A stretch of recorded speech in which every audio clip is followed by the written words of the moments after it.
We are All right. good. Excellent. Thank you, Lisa. Okay. Well, everybody, welcome to our first webinar of the new school year, and it is titled, Can I Use That? Finding Multimedia Online. I want to especially thank Sarah Hill from Lakeland College and Laura Watson from Highland Community College for being presenters for this webinar. And there they are right there on the screen. I will be watching the chat and will answer any quick questions as they come in and make sure that we get to any more discussion-based questions during the time allowed at the end.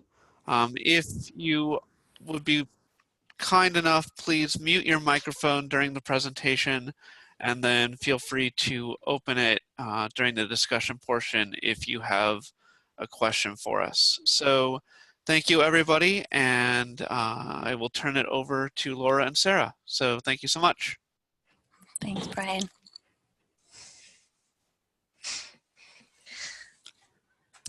So thank you everyone for joining us. This is Sarah. As you can see on the screen, we do take suggestions. So Brian asked on the Facebook page earlier this school year what topics people wanted to see, and this was suggested by Francis Whaley, and so Laura and I decided that we would take this one on.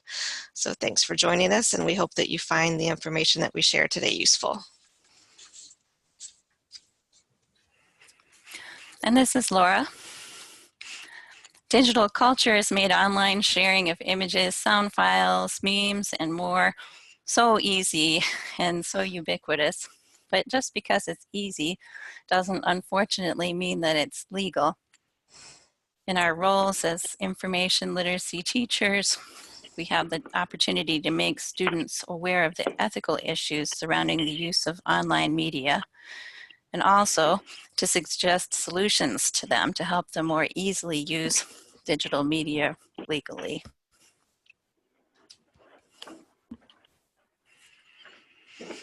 And helping students to become more informed and careful users of digital media resources, there are some concepts it's helpful to introduce.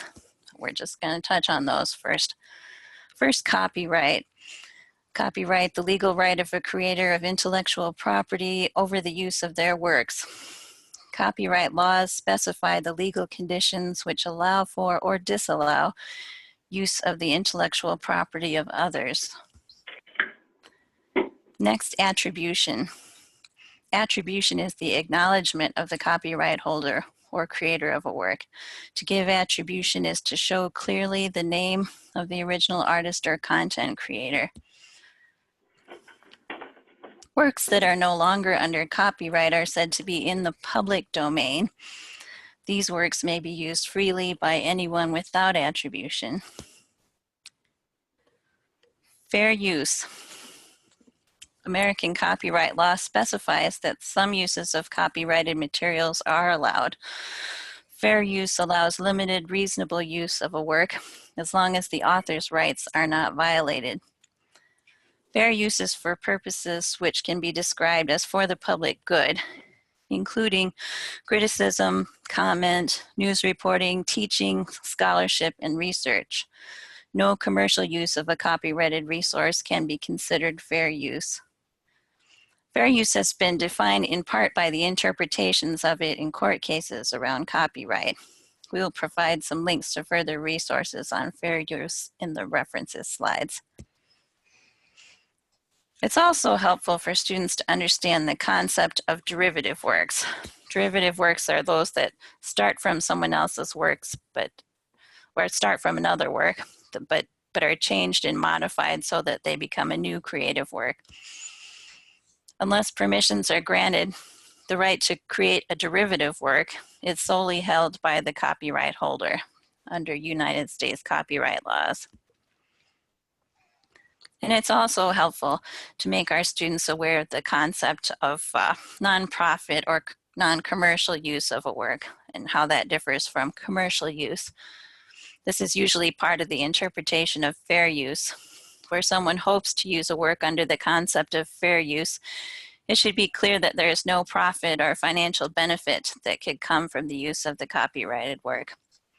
Some licenses also specify that use of a work must only be non-commercial.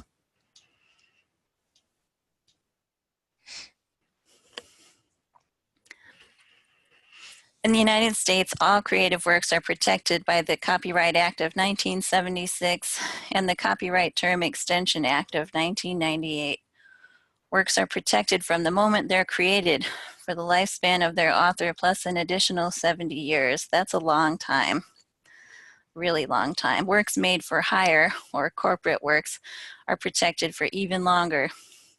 Recently created content will not be available for free public use in the public domain during most of our lifetimes, unless the creators agree to share their work. Copyright holders can be contacted personally for permission to use their copyrighted works, but asking for that permission is time-consuming and sometimes disappointing work. Our digital culture has led to a greater desire for sharing work and for using the works of others. Enter Creative Commons. Creative Commons is a nonprofit organization founded in 2001 that has developed several free open source copyright licenses that allow content creators and artists to specify the rights they reserve and those that they waive for content users. The system allows creators to protect the copyright of their work while allowing others to use it in specific ways. Becoming more aware ourselves and helping our students to become aware of the various types of Creative Commons licenses helps us to become better digital citizens and encourage our students to become better digital citizens while still facilitating the use of needed media resources. We all need media resources. I like this image which specifies the different types of Creative Commons licenses. Creative Commons licenses are usually described with the abbreviations and graphics in the illustration here. And we'll look at this chart from top to bottom. The human icon at the top left with the text abbreviation BY. This signifies that the attribution of the content creator is required to use the work. Below that, the circular symbol, or on the next level down, there's the human, and then the circular symbol with an arrow.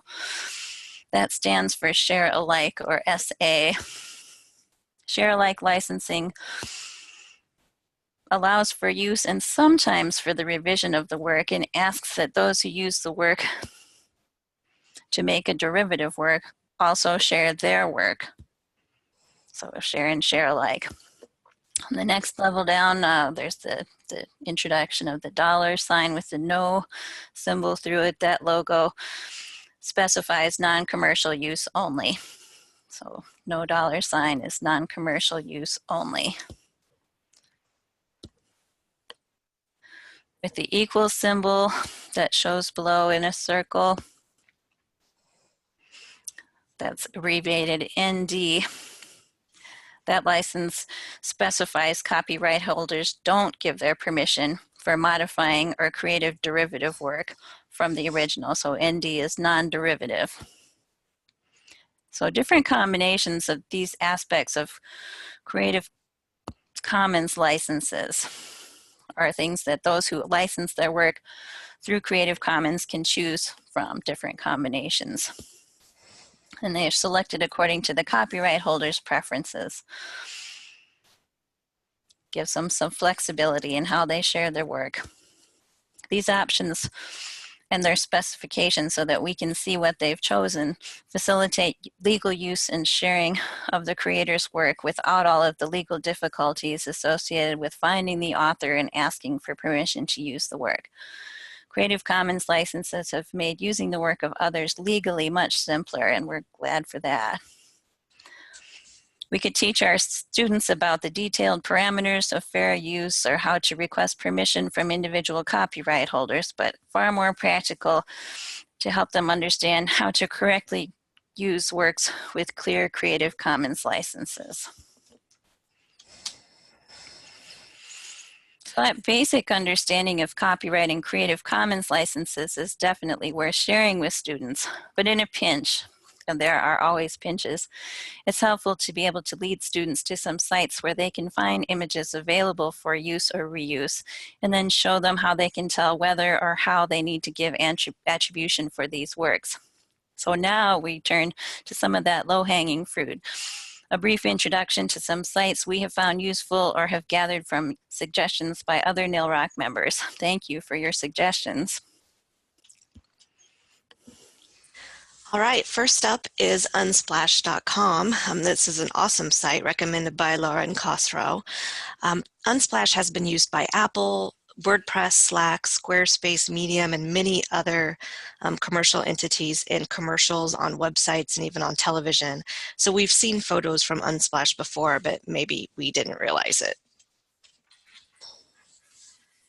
Here's a screenshot of a search I did where I searched for just the term reading, and I received over 1,200 pictures.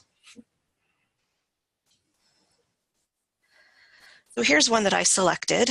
If I click on the picture, I can download it immediately, so I don't even have to create a login in Unsplash. A pop-up box does appear that you see there on the screen, asks users to credit the work and how to do so. And it also has an embed, a credit badge, which could give a user the HTML code to use on a website that gives the photographer credit. That's cool. Here's a screenshot of the licensing page. All the photos on Unsplash can be used for free for commercial and non-commercial use. So you don't have to give credit, although they would like you to. And they even give you there in the highlighted gray section what the attribution should look like. So photo by Jeremy Bishop on Unsplash, for an example. There is one negative thing about this site. You may have to search for a while to find the photo that you need because you are dependent on the tags that the photographers give the pictures. So for example, I did a search for just one word, angry, and I received all sorts of images that have nothing to do with the emotion angry.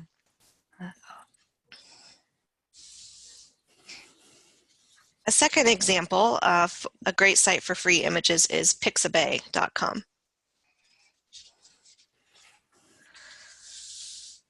So I did a search for Kindle reading and found plenty of images. Notice that the license information on this website is over to the right of the screen. And then there are some sponsored images down below linking out to the paid service Shutterstock. When I click on the green free download for this image button, I have the option of 4 different sizes for download. The largest is 2.3 megabytes and the smallest is 43 KBs. And all of the images that I found on this site pretty much have that same license there. Awesome. The third website that we're sharing today, notice how all these websites look the same. They all have the banner across the top and the big search box. This is pexels.com, and it's another website full of great photos that you can use and edit in any way you want.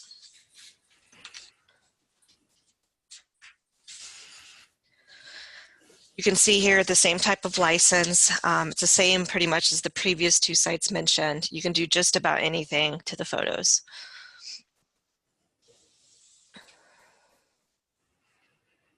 If the image websites don't have what you're looking for, you can, of course, use the Google image search and then just limit the usage rights by the license that you need up there at the top. And if you look at the results that show up, many of the results are from the websites we just mentioned. So Pixabay, Pixels, Wikimedia, and other sites like that.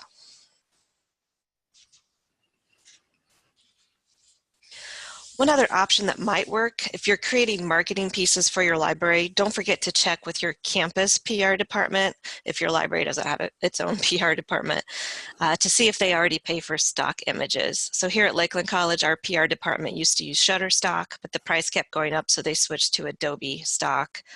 They pay an annual subscription for so many images per month. They don't allow students to use them, but they do allow faculty and staff to use them in marketing pieces. So I've used these images to create large foam-backed posters advertising ebooks in my library. You gotta remember to try that. Yes. Sometimes we or our students need sound effects or royalty-free background music, say for a class video or PowerPoint.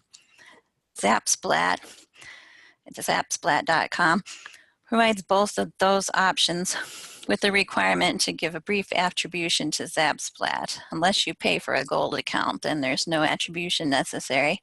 With the free account, you just indicate your use of their music or sound effects with a brief statement such as sound effects obtained from zapsplat.com.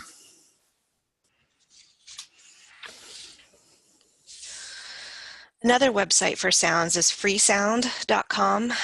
As you can see, it doesn't have a very pretty homepage, but you can find Creative Commons licensed sounds and music here. Here's a screenshot from a search that I did for Irish whistle. So in this screenshot, you can see the keywords there in the middle of the that the artist gave to his, this is just 12 seconds of the playing of an Irish whistle. The license information is there to the right, so you can see the Creative Commons. And as you can see, when you, the yellow button, you do have to create a free login to download the sound.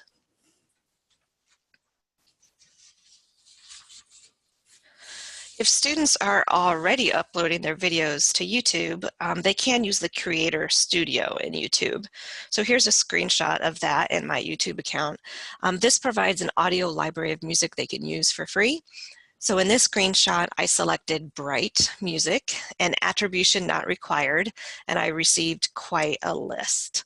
There's also a sound effects tab right to the right, if you see there in the kind of top left of the screen. If you click on sound effects, there's thousands of sounds listed in there that people can use for free. Also included in the Creator Studio is this information about music policies, which I found it fascinating. I spent way too much time looking up songs and artists in this database. You can search for the policies for certain songs and artists. So in this screenshot, I searched for Tell Me Ma, one of my favorite Irish songs, and it looks like I could post a cover of the Tossers version and even have the ads appear in my video. So you can see how it gives the different the criteria there. And I also found it interesting how, if you notice, one of the options is always if you perform a cover, what are the copyright, considerations that people have to consider when they upload covers. So YouTube does make sure to post everywhere, though. You can see there's a little down at the bottom. It says, hey, these policies can change at any time.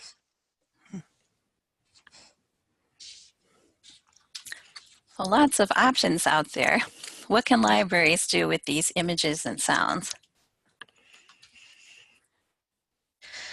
So first up here, we have some infographics. Many librarians use stock images and graphics to create these.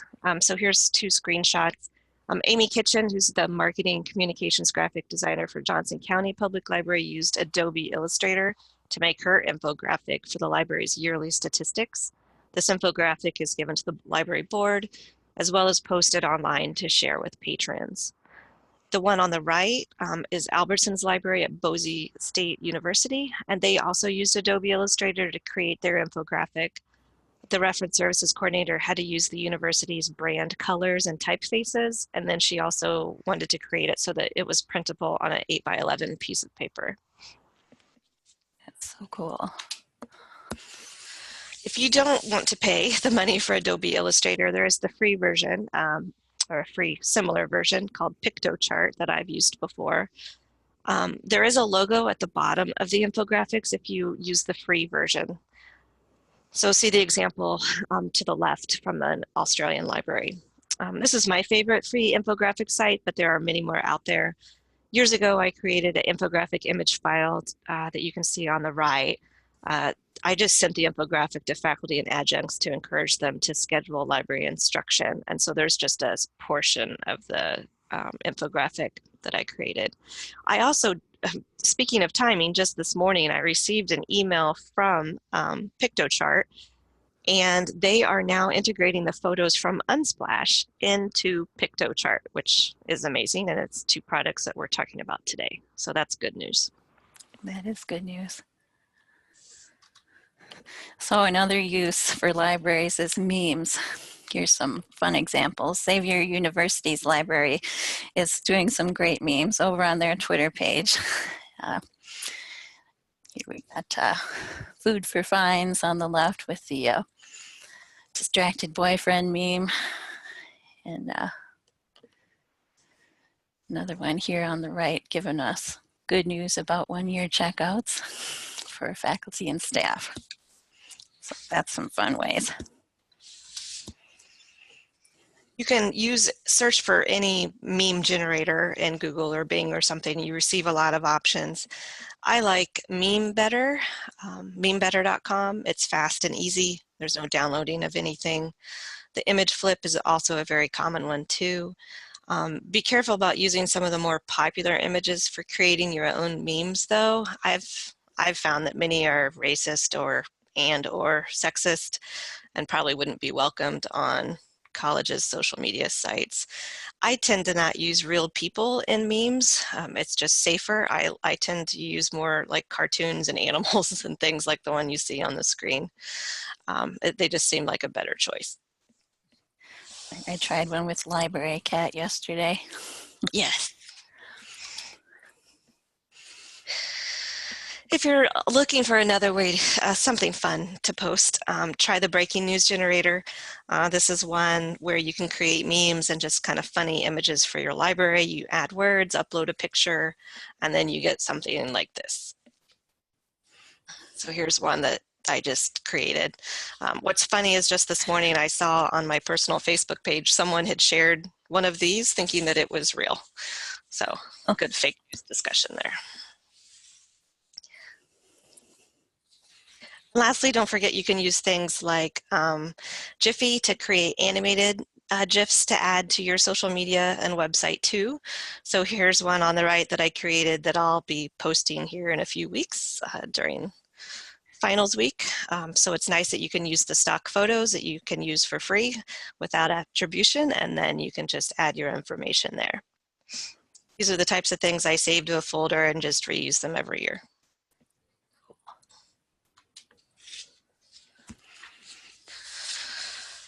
So you can read all sorts of articles out there about copyright and memes, and I'm not a copyright expert at all. But from what I can see, as long as you're not gaining financially from using the memes, you can be a bit more free.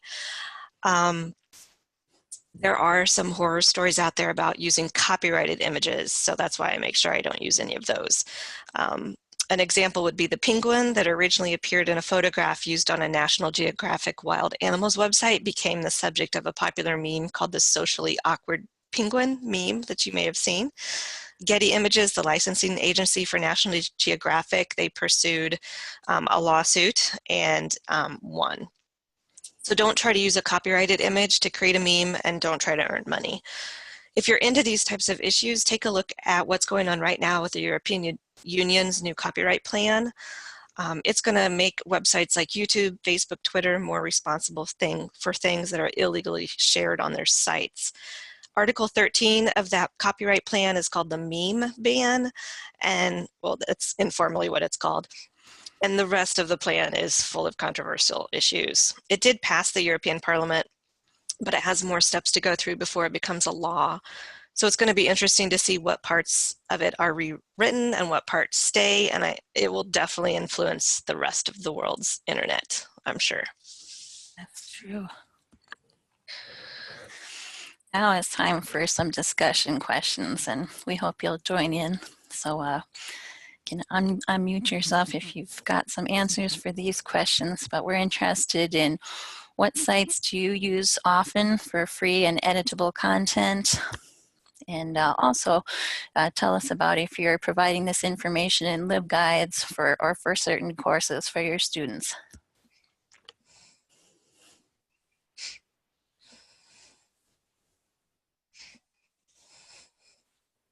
Please feel free to jump in, and Brian's monitoring chat for us if you have comments there.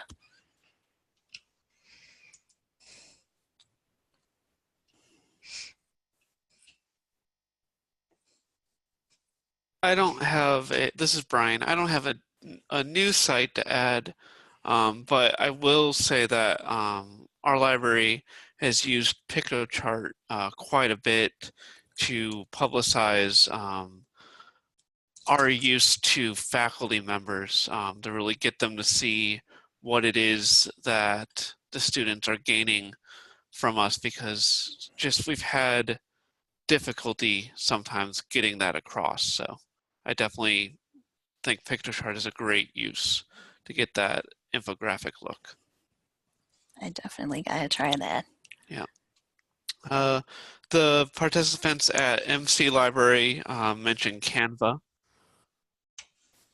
And then in the chat, Maria says that we have a class that asks students to find advert examples, and on the LibGuide we have a section that discusses fair use and stresses that if they are in the real world, they may need to get permission to use. And she says, I use Pixabay. So she turns it into a teaching example, which is really useful. Yeah.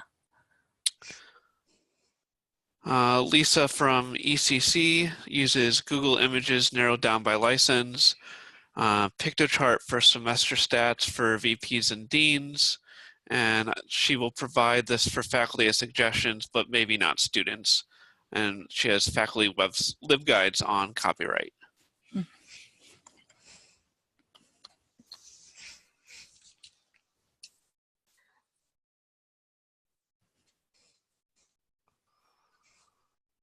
Anyone have questions for us? I guess we could go there.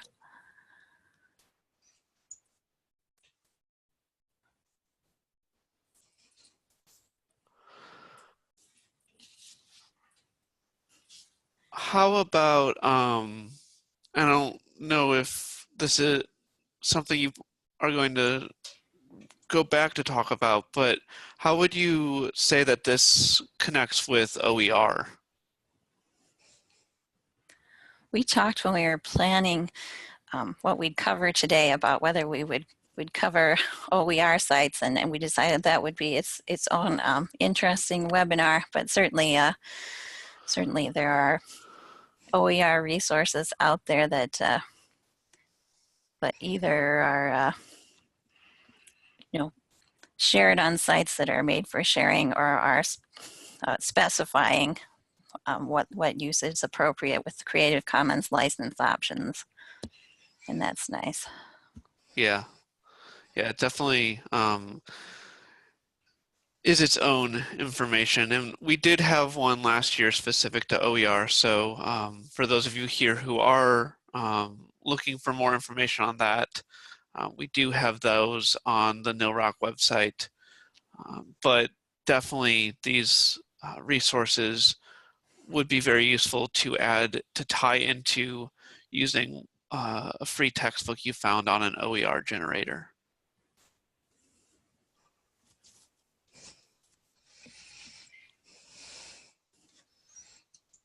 Any other questions or comments? Yeah. What Lisa said there about YouTube Creator, I didn't even know that existed until I started playing around. So I learned something when I was researching for this presentation. And I know my plan, I didn't have a LibGuide or anything like that about this type of information, but because of this, I am going to create one. And then I'm going to share it more with my faculty members and adjuncts to try to encourage them to point students to the guide. I tend to not see the students when they're doing projects like this. They're usually not, they're usually not in the library. So I'm going to have to rely on faculty and adjuncts to point it out to them. Good plan.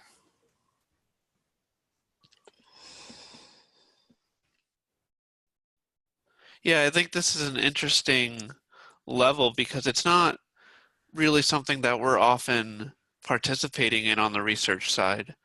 And so getting that information out there in the correct way through LibGuides or something else could be very useful to make sure people are aware of these sites. Right. I tend to only run into it when a student needs help with the PowerPoint or something like that. And then they say to me, oh, I don't have to cite that image. My teacher doesn't make me do that. I'm like, no.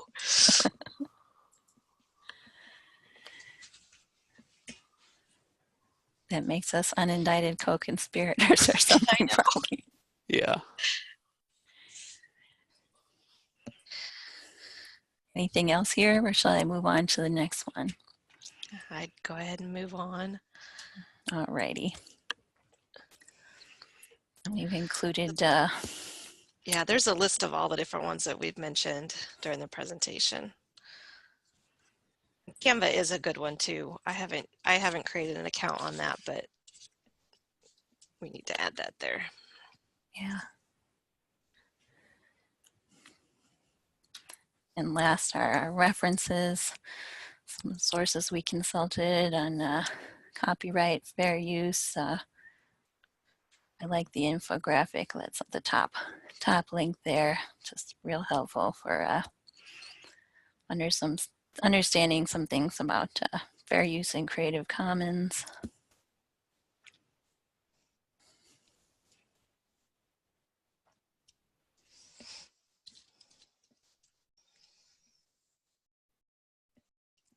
So any other questions or comments for us?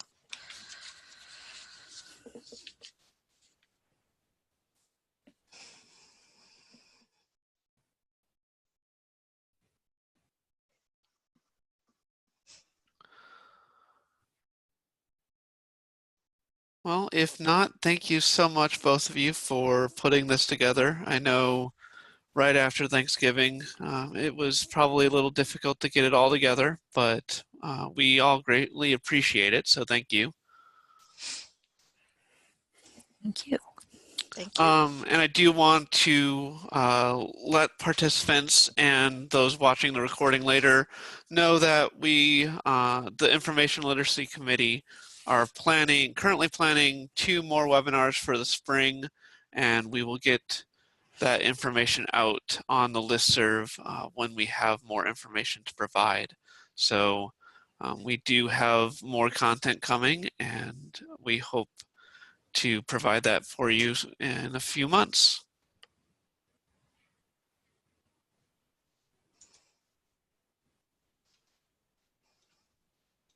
All right. Thanks, everyone. Have a good day. Thank you.